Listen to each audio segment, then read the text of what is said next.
আসসালামু আলাইকুম। মাই easy recipes চ্যানেলে আপনাদের ওয়েলকাম জানাই। আমার চ্যানেলে নতুন হয়ে থাকলে চ্যানেলটিকে সাবস্ক্রাইব করে দেবেন এবং পাশে থাকা বেল আইকনটি অন করে দেবেন। আজকে বানিয়ে দেখাবো অসাধারণ স্বাদে রাঁধুনি কাবাব মশলার প্যাকেট দিয়ে স্বামী কাবাব রেসিপি। চলুন রেসিপিটি দেখে আসা যাক। প্রথমে হাফ কাপ বুটের ডাল নিয়ে নিয়েছি এবং নিয়ে নিয়েছি 400 গ্রাম সলিড গরুর মাংস। এগুলো ছোটো কিউব করে নিয়েছি। দেখতে পাচ্ছেন 7 থেকে 8 ঘন্টা বুটের ডালগুলো ভিজিয়ে রাখার পর এগুলো ডাবল হয়ে গিয়েছে।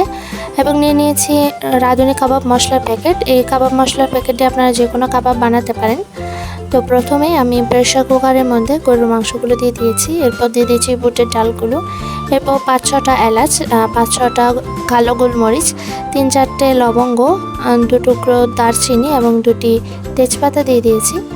এরপর দিয়ে দিচ্ছি পেঁয়াজ বাটা 1 চা চামচ, 1.5 চা চামচ দিয়ে দেবো রসুন বাটা এবং হাফ চা চামচ পরিমাণ দিয়ে দেবো আদা বাটা এবং 4-5টি দিয়ে দেবো কাঁচামরিচ এবং 2টি মিডিয়াম সাইজের পেঁয়াজ কুচি করে দেব। আমি যেহেতু পেঁয়াজ বাটাটা দিয়েছি সেজন্য পেঁয়াজের পরিমাণটা এখানে কম দিয়েছি এবং সাথে পরে পেঁয়াজ বেরেস্তাটাও দেব।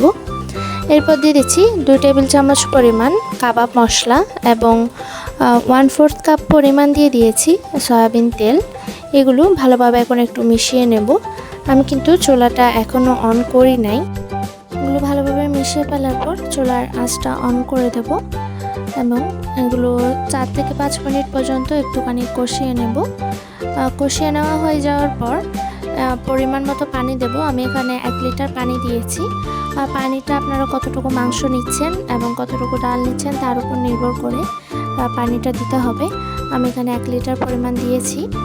এরপর হচ্ছে প্রেসার কুকারের যে ঢাকনাটা রয়েছে ওই ঢাকনাটা আমি এখানে দিয়ে দেব এবং আমার এখানে 4-5টা সিটি পড়ার পরে কিন্তু আমি এগুলো নামিয়ে নেব।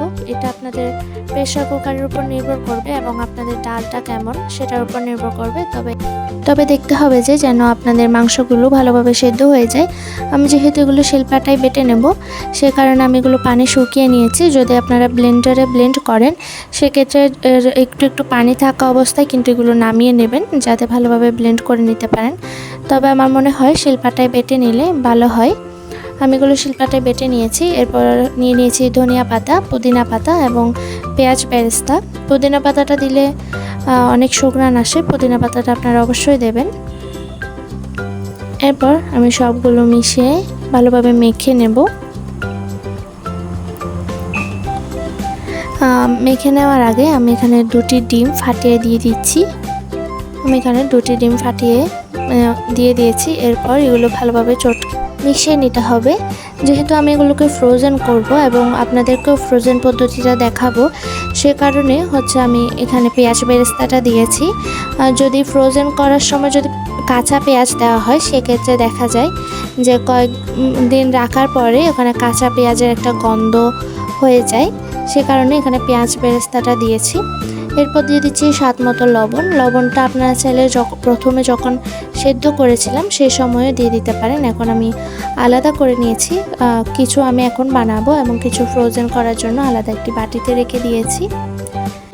এরপর আমি এগুলোকে কাবাবের শেপটা দিয়ে দেব। কাবাবের শেপটা আমরা কম বেশি সবাই জানি। দেখতে পাচ্ছেন এটা এমনভাবে করতে হবে। এটা কিন্তু অনেক বেশি পাতলা হবে না আবার অনেক বেশি মোটা হবে না, এমন হবে এটা। একইভাবে আমি সবগুলো করে নিব। যেহেতু আমি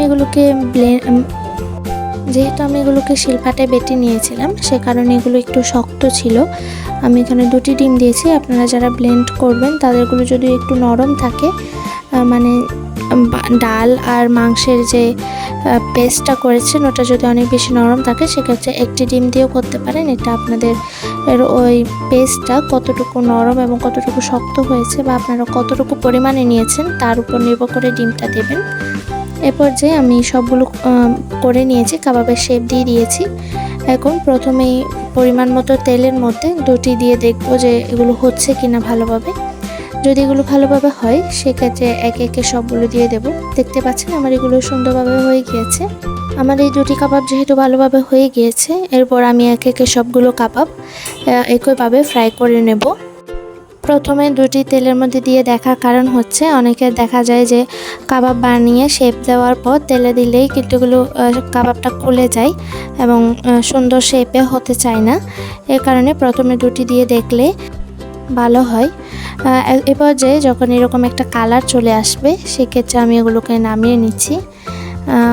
দেখতে পাচ্ছেন আমার কাবাবগুলো কত সুন্দরভাবে হয়ে গিয়েছে। আপনারাও আমার এই রেসিপিটি ফলো করে বানিয়ে নিতে পারেন। আমি যেভাবে করেছি আপনারা যদি স্টেপ বাই স্টেপ ওরকম ফলো করে কাবাবটা বানান সেক্ষেত্রে ইনশাল্লাহ আপনাদের কাবাবও এরকম হবে। এরপর আমি দেখাচ্ছি ফ্রোজেন পদ্ধতিটা। আমি যেগুলো আলাদা করে রেখেছিলাম এগুলোকে শেপ দিয়ে ফ্রিজে রেখে দিয়েছিলাম।